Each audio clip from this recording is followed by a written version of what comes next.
Hi friends, welcome to our pet channel.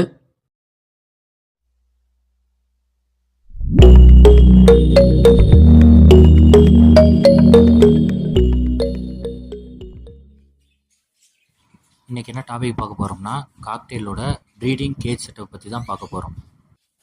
இந்த gauge செட்டப்பில் பார்த்தீங்கன்னா காக்டெயிலுக்கு ப்ரீடிங்க்கு மட்டும் இல்லை, அதோட லைஃப் ஸ்பேனை வந்து இன்க்ரீஸ் பண்ணுறதுக்கும் இந்த கேஜ் செட்டப் வந்து ரொம்ப முக்கியமான ஒன்று.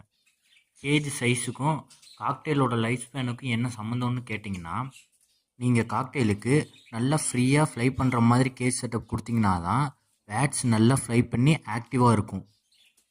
நீங்கள் கேஜ் சைஸ் வந்து ரொம்பவே சின்னதாக கொடுத்துட்டிங்கன்னா அது வந்து சாப்பிட்டு ஒரே பிளேஸ்லேயே தான் இருக்கும்.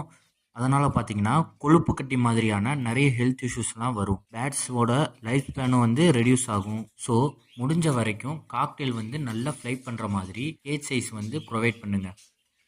இப்போ வந்து நீங்கள் 1 பேர் தான் வச்சுருக்கேன், அதுக்கு என்ன கேஜ் சைஸ் கொடுக்கலான்னு கேட்டிங்கன்னா, அதுக்கு பார்த்தீங்கன்னா 4 feet length, 2 feet height and 2 feet breadth இந்த சைஸில் கொடுக்கலாம்.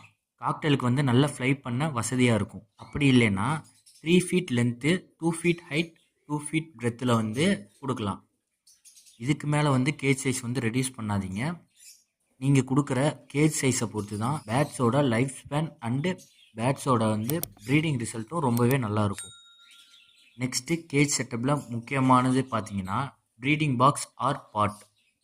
உங்களுக்கு வந்து பாக்ஸ் கொடுக்கணுமா இல்லை பாட் கொடுக்கணுமான்னு டவுட் இருக்கும்.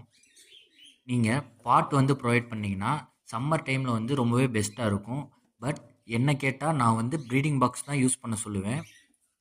ஏன்னா நீங்கள் வந்து ப்ரீடிங் பாக்ஸை க்ளீன் பண்ணுறதுக்கும் அண்ட் சிக்ஸ் க்ரோத்தை வந்து வாட்ச் பண்ணுறதுக்கும் ப்ரீடிங் பாக்ஸ் வந்து ரொம்பவே பெஸ்ட்டாக இருக்கும்.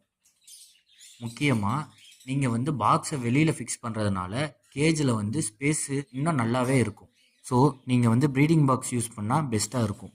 அதுக்குன்னு நீங்கள் பாட் யூஸ் பண்ண வேணான்னு நான் சொல்லலை. நீங்கள் பாட் யூஸ் பண்ணுறதுனாலும் யூஸ் பண்ணலாம், அது தப்பு கிடையாது. நெக்ஸ்ட்டு கேஜ் செட்டப்பில் பார்த்தீங்கன்னா ஃபுட் ஐட்டம். ஃபுட்டில் தினை பார்த்தீங்கன்னா கண்டிப்பாக எப்போவுமே கேஜில் இருக்க வேண்டிய ஒன்று. அண்ட் வாட்டர் பார்த்தீங்கன்னா டெய்லி 2 டைம்ஸ் சேஞ்ச் பண்ணுங்க. இன்னும் ரொம்ப முக்கியமான ஒன்று பார்த்தீங்கன்னா கட்டில் ஃபிஷ் போன். கண்டிப்பாக கட்டில் fish bone or calcium block வந்து உங்கள் கேஜில் வந்து கண்டிப்பாக இருக்கணும். இது உங்கள் பேட்ஸுக்கு ரொம்ப முக்கியம்.